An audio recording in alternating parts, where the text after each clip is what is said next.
જય સ્વામિનારાયણ.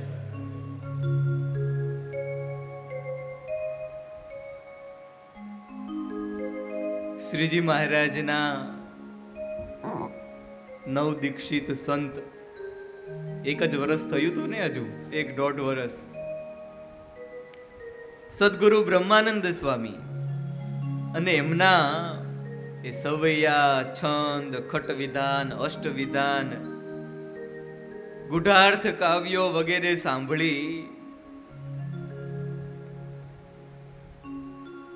અને એક નાની એવી ટકોરથી એ હિન્દુસ્તાન બાજુનું ગામ લથીપત નગરના કાશીના મોટા વિદ્વાન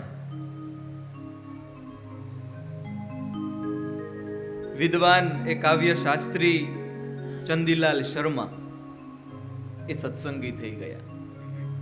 એમની સાથે બીજા 4-5 વિદ્વાનો હતા, એ પણ મહારાજના આશ્રિત થઈ ગયા. દ્વિજ ભક્ત કહીએ ચંદીલાલ, ભજી નારાયણ થયો નિહાલ. હરિજન ખુશાલ દાસ, રામ દીનને થયો સમાસ. ઠાકુર દાસ અને ચૂડામણ, રહે લથીપ નગર બ્રાહ્મણ. ભક્ત ચિંતામણીમાં એ નિષ્કુળાનંદ સ્વામીએ ભક્તોના નામ લખેલા છે. એમાં સ્વામીએ સ્પેશિયલ 5 ભૂદેવોના ગામ અને એમનું નામ પણ લખી નાખ્યું. શ્રીજી મહારાજ આ સિદ્ધપુર પાટણથી સૌ સંતો ભક્તો અને બ્રહ્માનંદ સ્વામી એમને સાથે રાખી અને ત્યાંથી આગળ શ્રીનગર કહેતા કે અમદાવાદમાં પધાર્યા છે. અમદાવાદમાં હરિભક્તોએ એ શ્રીજી મહારાજનું અતિ ભવ્ય સ્વાગત કર્યું. એક સમયે અમદાવાદમાં આવ્યા શ્યામ સુજાણ.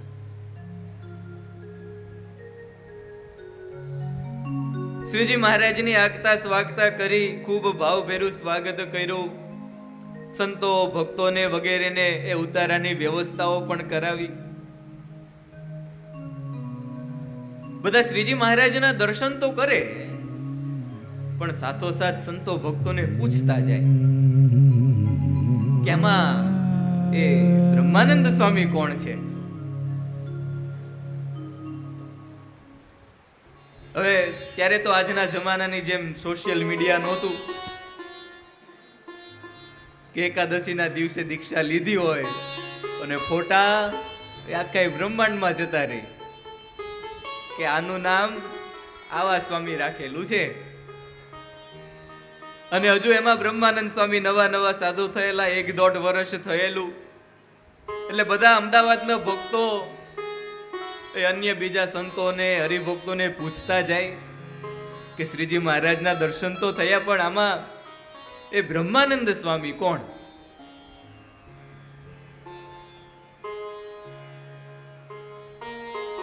કારણ કે એ પાટણમાં, સિદ્ધપુરમાં એ સ્વામી કાવ્યશાસ્ત્રીની, સ્વામીની ચર્ચાઓની વાતો સાંભળેલી. વળી એવું પણ સાંભળેલું કે એ તો ખૂબ મોટા એ રાજકવિ છે. બધી જગ્યાએથી આમંત્રણ આવ્યું પણ ક્યાંય રોકાણા નહીં અને શ્રીજી મહારાજના આશ્રિત સત્સંગી સાધુ થયા છે. ચંદીલાલ સત્સંગી થયા એ વાત અને સ્વામીની કાવ્યશાસ્ત્રની વાત એ શ્રીજી મહારાજ અમદાવાદમાં પહોંચે એ પહેલા તો સ્વામીની વાતો, ચર્ચાઓ થવા લાગેલી. અને થાય ને એમાં કે કોઈ મોટા સાધુ થઈ ગયા હોય, સમાજમાં ખૂબ મોટું નામ હોય, ખ્યાતિ હોય, અને એ સાધુ થઈ ગયા હોય તો બધાને એમ થાય કે કોણ છે, એની પાસે જઈએ, વાત કરીએ.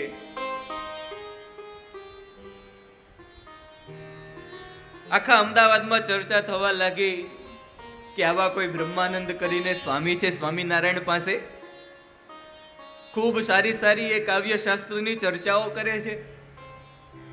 અને એમાંય એ હમણાં સિદ્ધપુરમાં એ કાશીના મોટા વિદ્વાન એમને પોતાની કાવ્ય શક્તિથી, કાવ્ય ચર્ચાથી સત્સંગી કરી દીધા. આખા અમદાવાદમાં ચર્ચા થવા લાગી અને સાંજ પડતા તો એ અમદાવાદમાં શ્રીજી મહારાજનું એ ભવ્ય સત્સંગ છાવણીનું આયોજન થયું.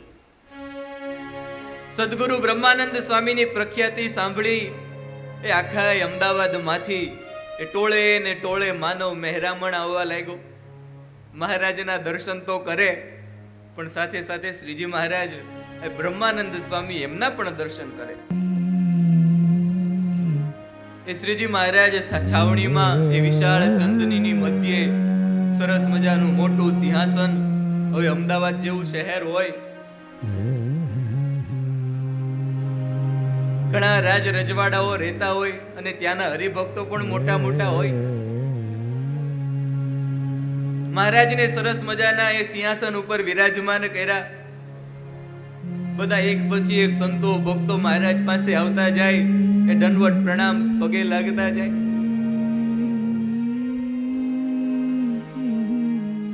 અને એમાં બ્રહ્માનંદ સ્વામી એ મહારાજ પાસે આવ્યા ને પ્રણામ કર્યા. સેજે મહારાજે એ બ્રહ્માનંદ સ્વામીને કાનમાં કહ્યું કે સ્વામી, એ અહીંયા પણ એ તમારા કાવ્ય ચર્ચાની બધી જ વાતો થાય છે, એ તમારા સત્સંગની એ ઘણા બધા વખાણ કરે છે. તો સ્વામી એક કામ કરો, એ જેમ એ પાટણમાં સિદ્ધપુરમાં તમે સત્સંગની શરૂઆત કરેલી ને, એમ અહીંયા પણ સ્વામી તમે જ સત્સંગની શરૂઆત કરાવો તો સારું. હવે બ્રહ્માનંદ સ્વામી સહેજે રમૂજી સ્વભાવ, એટલે મહારાજને હાથ જોડીને કે મહારાજ, એ હજુ તો હું નવો સાધુ થયો છું, એ મને વધારે સત્સંગની વાતો કરતા આવડે નહીં. મહારાજ, આ સભામાં મુક્તાનંદ સ્વામી બેઠા છે, બીજા અન્ય વડીલ સંતો બેઠા છે, તમે છો મહારાજ, અને આવડું મોટું શહેર, એ ઘણા મોટા મોટા માનવીઓ આવ્યા હોય, અને મહારાજ આ નવો સાધુ, મહારાજ મારો સત્સંગ એ આજે રહેવા દે.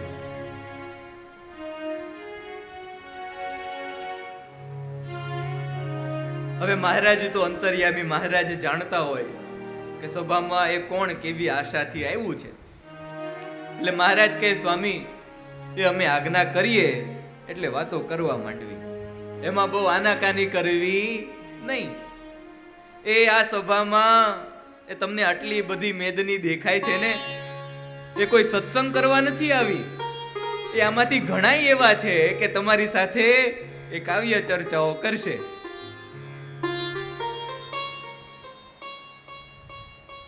બ્રહ્માનંદ સ્વામી હાથ જોડીને મહારાજને કે મહારાજ, એ તમારી દયાથી, તમારા આશીર્વાદથી એ ગમે તેવો સામે આવે ને, એ કોઈ સ્વામી, કોઈ મહારાજ એ આ બ્રહ્માનંદને કહેતા કે મને જીતીને જાય નહીં.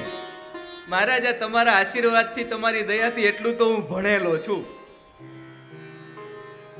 સ્વામીને એ પોતાના એ કાવ્ય ચર્ચા ઉપર, પોતાનું ભણેલું હોય એના ઉપર કેટલો વિશ્વાસ હશે.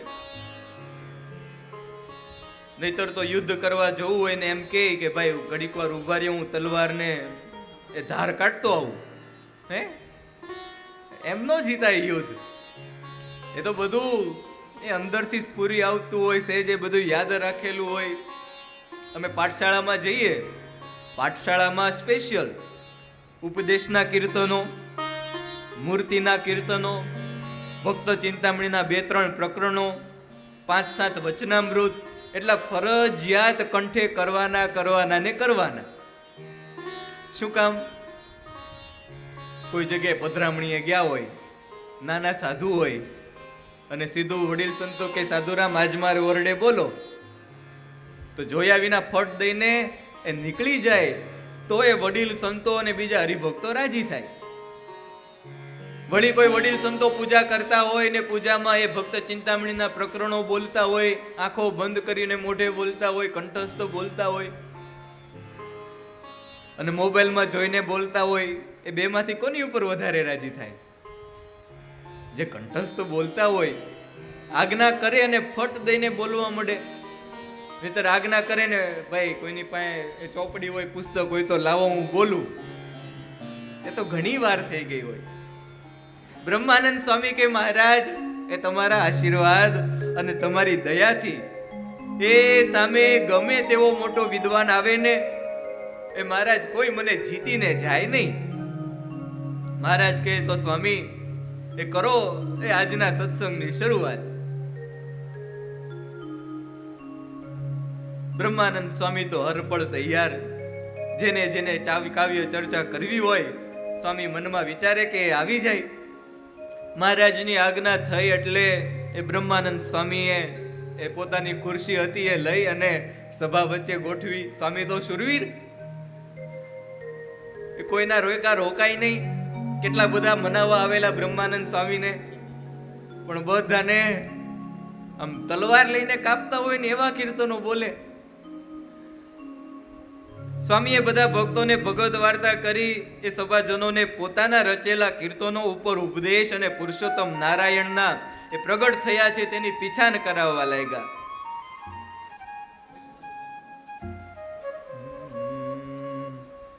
દેખ દેખ દિલ દિલ દીવાના સિરવેરી જમ દૂતા હૈ. देख देख दिल दिल दीवाना शिरवेरी जम दूता रे. आय अचानक कंठ पकड़ही गाफल हो क्यों सूता है. देख देख के दिल दीवाना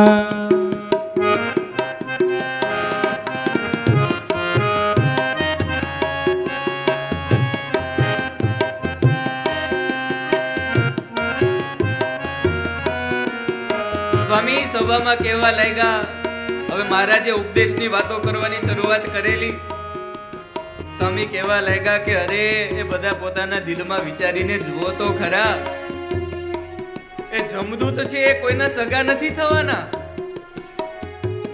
કે થાય હે કે આ તમારી માસીનો છે, આને કાઈ નો કરું હું. आय अचानक कंठ पकड़ी गाफल हो क्यों सूता है.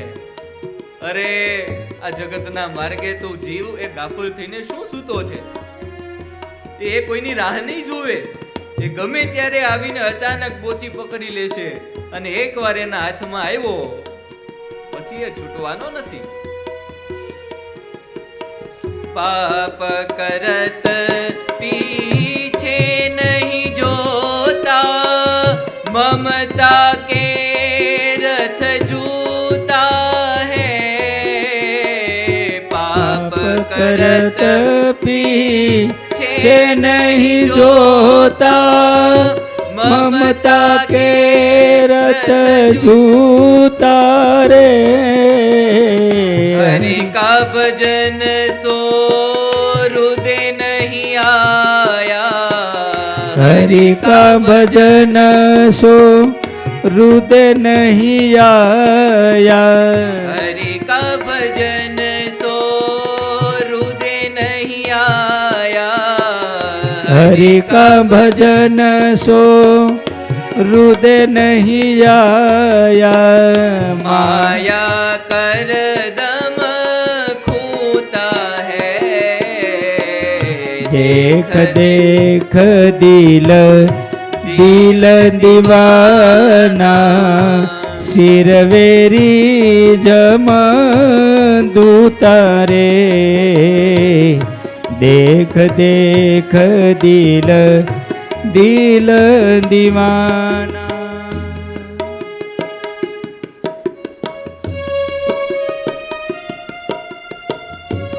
બ્રહ્માનંદ સ્વામીના કીર્તનો હોય અને એમાંય ઉપદેશના કીર્તનો હોય. એ સૂતો હોય ને એને બેઠો કરી દે.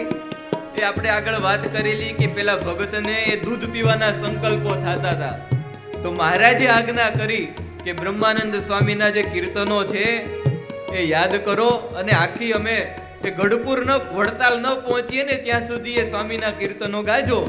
તમારે એ સંસારની એ દૂધ પીવાની વાસના છે ને એ વહી જશે. અને અર્જુન ભગતે એમ કર્યું. આખો પંથ મહારાજને બ્રહ્માનંદ સ્વામીના કીર્તનો સંભળાવતા ગયા. ત્યાં પહોંચ્યા ત્યાં સુધીમાં તો જે દૂધ પીવાના વારે વારે સંકલ્પો થતા હતા એ બધા ટળી ગયા. સ્વામી કહે, પાપ કર તો પીછે નહીં જોતા, મમતા કે રથ જૂતા હે. એ પાપ કરે છે પણ પાછળ જોતો નથી. એ પાપનું શું પરિણામ આવશે? મમતા કે રથ જૂતા હે. એ સગા સંબંધીઓની એ મમતા રૂપી રથની હારે તું જોડાયેલો છો. હરિ કા ભજન સો હૃદય નહીં આયા, માયા કરદમ ખૂતા હે.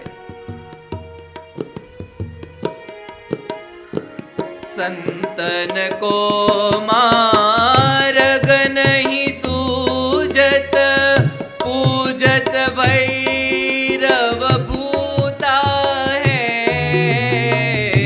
संतन को मार्ग नहीं सूझत, पूजत भैरव भूता रे.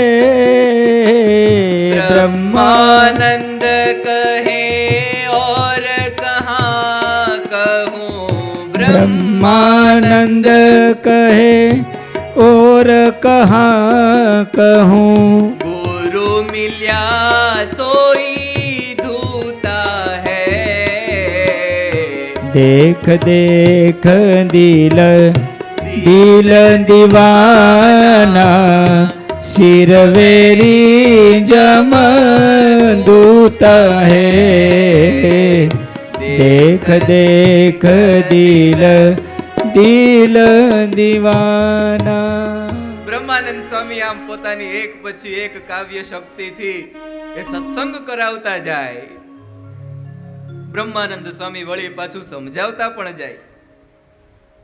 પણ હવે થયેલું એવું, એ સ્વામી એ પોતાના એ અલંકારિક ભાષાઓમાં કાવ્યો સંભળાવે અને વળી પાછી એ પ્રાકૃત ભાષા જો હોય, ગુજરાતી હોય કે હિન્દી હોય કે વળી મારવાડી હોય,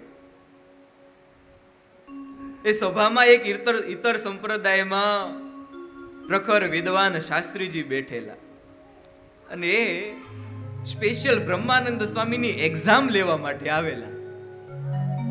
બધા છોકરાની એક્ઝામ ચાલે છે ને અત્યારે, બ્રહ્માનંદ સ્વામીની એક્ઝામ લેવા માટે આવેલા.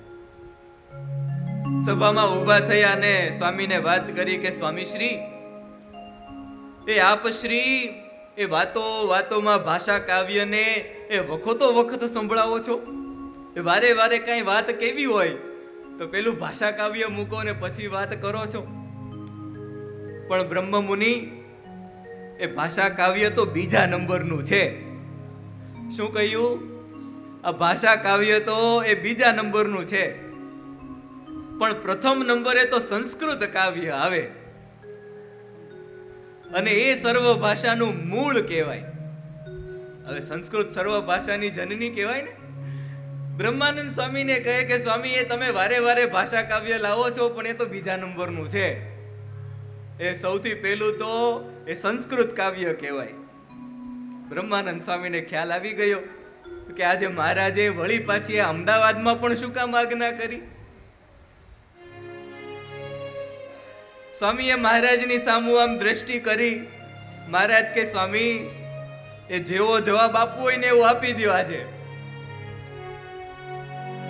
બ્રહ્માનંદ સ્વામીએ જવાબ આપવાનો શરૂ કર્યો. સ્વામી કહે, અરે શાસ્ત્રીજી, એ આપ જે વાત કરી ને એ ખરી કરી, સાચી કરી. એ સંસ્કૃત ભાષા તો એ દેવ ભાષા કહેવાય અને સર્વ ભાષાનું મૂળ કહેવાય. મને પણ એ સંસ્કૃત ભાષા ઉપર ખૂબ અભિમાન છે. પણ શાસ્ત્રીજી, એ જરાક સાંભળો, એ ભાષા શાસ્ત્રીઓ આ સંસ્કૃત વિશે શું કહે છે, એ થોડું તમે આ સાંભળી લ્યો. એમ કહી અને સ્વામી એક દોહો બોલ્યા.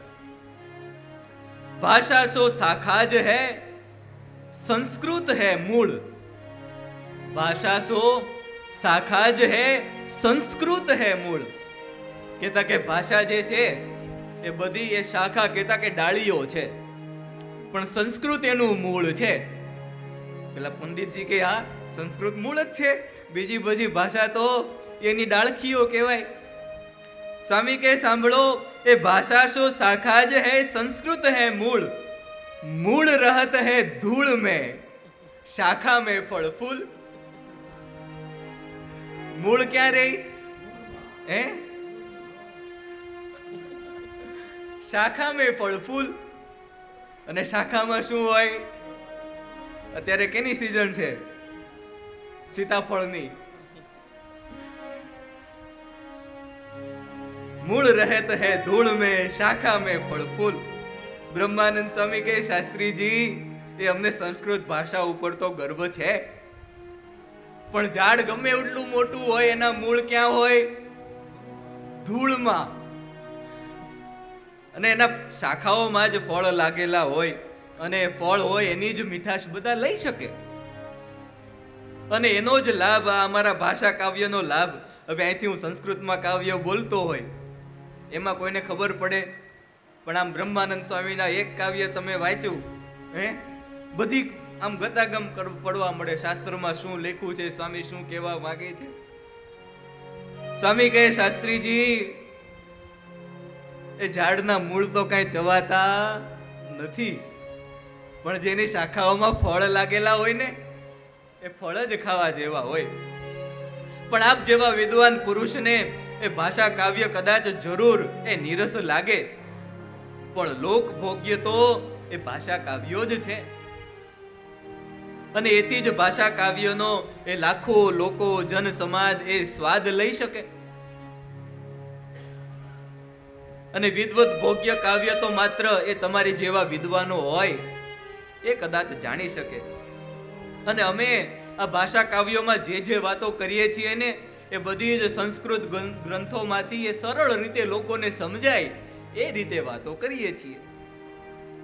અને શાસ્ત્રીજી સાંભળો, એ ભાષા કાવ્યમાં પણ એ કઠિન કાવ્યો, ગુઢાર્થ કાવ્યો, યમકવાળા અલંકારિત ઘણા ઘણા કાવ્યો હોય છે. હવે સ્વામીએ પરીક્ષા લેવાનું શરૂ કર્યું. સ્વામી કહે કે એમાં પણ ઘણા ઘણા કાવ્યો હોય છે, અને ભાષા કાવ્યના શબ્દાલંકારના સવૈયા એ આજે હું તમારી સામે બોલીશ.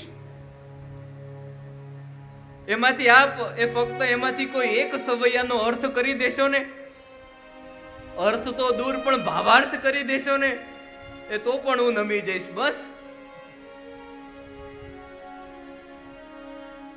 અને આ સભાજનોને પણ તમે સમજાવી દેજો. એમ કહી અને એ સ્વામી શબ્દાલંકારના સવૈયાઓ એ આખી સભામાં બોલવા લાગ્યા. દેખાડજો. યા મગરી મગરી તગરી, નગરી નગરી સગરી બગરી હૈ. દેખાય છે? યા મગરી મગરી તગરી, નગરી નગરી સગરી બગરી હૈ. વાટ પરી ડગરી ડગરી, ખગરી ખગરી કગરી અગરી હૈ. શીશ ભરી ગગરી ગગરી, બગરી ઘુઘરી ઉગરી ભુગરી હૈ. બ્રહ્મ મુનિ દ્રગરી દગરી, લગરી લગરી ફગરી રગરી હૈ. બ્રહ્માનંદ સ્વામી આખે આખા સવૈયાના એ 6 સવૈયા એ આપણે કદાચ આવતીકાલે આને ગાશું પણ ખરા. આ 6 સવૈયા લઈ લખી અને પેલા શાસ્ત્રીને આપ્યા કે લ્યો શાસ્ત્રીજી, એ આ સવૈયા છે, એ એકાદ સવૈયાનો અર્થ તો દૂર પણ ભાવાર્થ તમે સમજાવી દો તો તમે ખરા. છે કોઈનામાં તાકાત? તમને પૂછું છું, આમાંથી એકાદનો અર્થ તમે સમજાવી દો. સ્વામીએ સવૈયામાં યા મગરી મગરી નગરી ભગરી લગરી, વારે વારે ર, એને યમક અલંકાર કહેવાય. સ્વામીએ લોકો એક ખાલી યમક અલંકાર વાપરતા હોય, પણ બ્રહ્માનંદ સ્વામીએ આ સવૈયામાં યમકની ઉપર વળી પાછો યમક અલંકાર વાપર્યો. વારે વારે દરેક શબ્દમાં ર ર ર ર ર ર ર આવતો જાય. પેલા શાસ્ત્રીજી તો એ પેલા તો સાંભળીને જ વિસ્મય પામી ગયા. વળી પાછો ખરડો આપ્યો પેલો લખેલો, એમાં 1 2 3 4 5 6 સવૈયાઓ સ્વામીએ લખેલા. આવા બ્રહ્માનંદ સ્વામીએ કાગળે પેલા શાસ્ત્રીજીને આપ્યો, કહ્યું કે લ્યો શાસ્ત્રીજી, એ આ સવૈયો એ કયા વિષય ઉપરનો છે, એ આ બધા જિજ્ઞાસુ જનોને, એ સભાજનોને જાણવાની ઈચ્છા છે, લ્યો એને સમજાવો. પેલા શાસ્ત્રીજી તો 2-3 વખત આમ કાવ્ય વાંચ્યું, યા મગરી મગરી નગરી લગરી બગરી નગરી. ઘડીક વાર વિચારે, વળી થાય, સ્વામી સામું જુએ, સભાજનો સામું જુએ, ત્યાંથી શું બધા જોવે છે. બધા તો આમ મુખ આડો રૂમાલ રાખીને હશે. શ્રીજી મહારાજ પણ મંદ મંદ હશે કે બ્રહ્માનંદ સ્વામીએ તો ખરી કસોટી કરી નાખી આને. વળી પાછું કાવ્ય સામે જુએ. પણ હવે બ્રહ્માનંદ સ્વામીનો સવૈયો હોય, ગમે એવા ભણેલા હોય ને, એમ અર્થ થાય.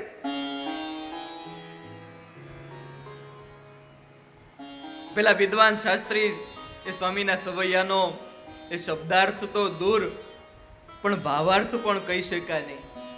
શાસ્ત્રીજીને કાંઈ સમજાતો નથી, શું કરવું કેમ કરવું, અને આખી સભા વળી પાછું ધીરે ધીરે ધીરે ધીરે હસવાનો અવાજ વધતો જાય.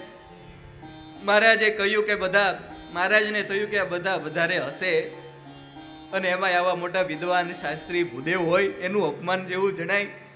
બ્રહ્માનંદ સ્વામીને સહેજે સાનમાં સમજાવીને કહ્યું કે સ્વામી, એ હવે તમારો સવૈયાનો અર્થ બીજા તો કોઈ નહીં કરી શકે, પણ હવે તમે જ કરો. અને પછી એ શ્રીજી મહારાજની આજ્ઞા થતા એ બ્રહ્માનંદ સ્વામી આખી સભાને એ જેટલા સવૈયાઓ હતા એ બધા જ સવૈયાઓનો અર્થ પેલા શાસ્ત્રીને પણ સમજાવ્યો, અને પેલા બીજા બધા સભાજનો હતા એને પણ સમજાવ્યો. એ સવૈયાઓના અર્થ પણ ખૂબ સુંદર છે, પણ એનું શ્રવણ એ આપણે આવતી સભામાં કરીશું. બોલો સહજાનંદ સ્વામી મહારાજની જય. नमस्कार। अगर ये वीडियो आपको पसंद आया हो तो लाइक एंड शेयर करना न भूलें और बेल आइकॉन पर क्लिक करें। सब्सक्राइब जरूर करें सूरत गुरुकुल चैनल को। धन्यवाद। जय स्वामी नारायण।